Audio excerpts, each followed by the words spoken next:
to be floating on the silvery waters of the Tay on a sun-filled autumn day. Well, this is the River Tay in Perth, Canada.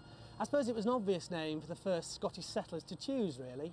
But now it's connected to a network of canals which give access to over 30 lakes within a 50-mile radius. This Perth was settled in around 1814 by the British military and lowland Scots. Some were skilled stonemasons, hence the rather impressive buildings. It soon became the administrative centre of Eastern Ontario. To be fair, it's not high on any tourist must-see list for Canada, but if you make the drive from nearby Toronto, you'll find a surprisingly charming place. It's just how you imagine the leafy suburbs of a small town in Canada to be. The attractions here don't leap out at you like in some places. You have to do some detective work to find them. But scratch the surface and you'll find history and links with the mother country. And some surprisingly interesting events have gone on here over the years. This is one of the town's most notable buildings. Not only is it a classic of Ontario cottage design, but it was also home to one of Perth's most unlucky inhabitants. The man was a certain Robert Lyon, who had the misfortune to fall in love with a local school teacher, Elizabeth Hughes. The town museum has a section devoted to the story. You see, Miss Hughes was a rather popular girlfriend, and before he knew it, he was defending her honour in what turned out to be Canada's last duel. They fired their shots and missed, but that wasn't the end of it. At that point, both men were willing to call it a day, but Lyon's second insisted that the duel continued. The guns were reloaded, both men fired, and Lyons dropped to the ground, dead. What he didn't know was that his second wanted Miss Hughes for himself. With friends like that, who needs enemies? See what I mean about the stories that come to light if you just scratch the surface a little? The family-run hotel in the town has rooms named after the different combatants.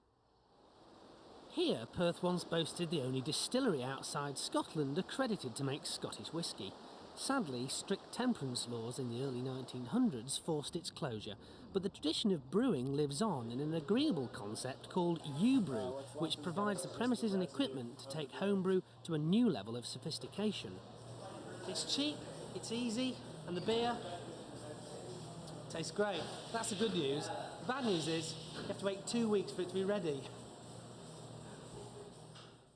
It's fair to say that they are maple syrup bonkers around here, and they've come up with some really weird ways of using it.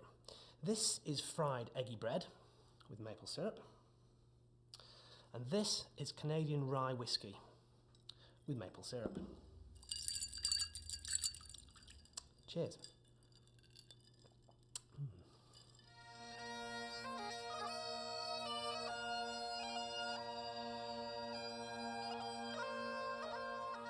Perth provides plenty of recruits for the County Pipe Band, many of whom can trace their Scottish roots without too much trouble. This may look like a hideous lump of concrete, but in fact it's a life-size replica of the world's biggest ever cheese. All that's left now is a piece barely big enough for a mouse trap.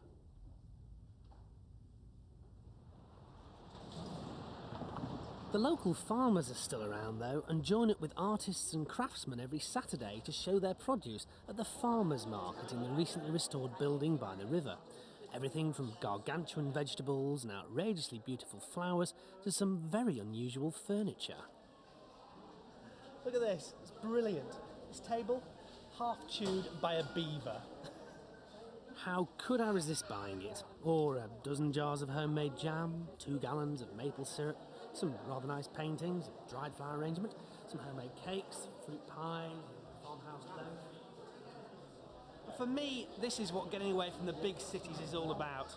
You don't feel like a tourist, you're really welcomed into the community, and you get a chance to see a slice of real Canadian life and history.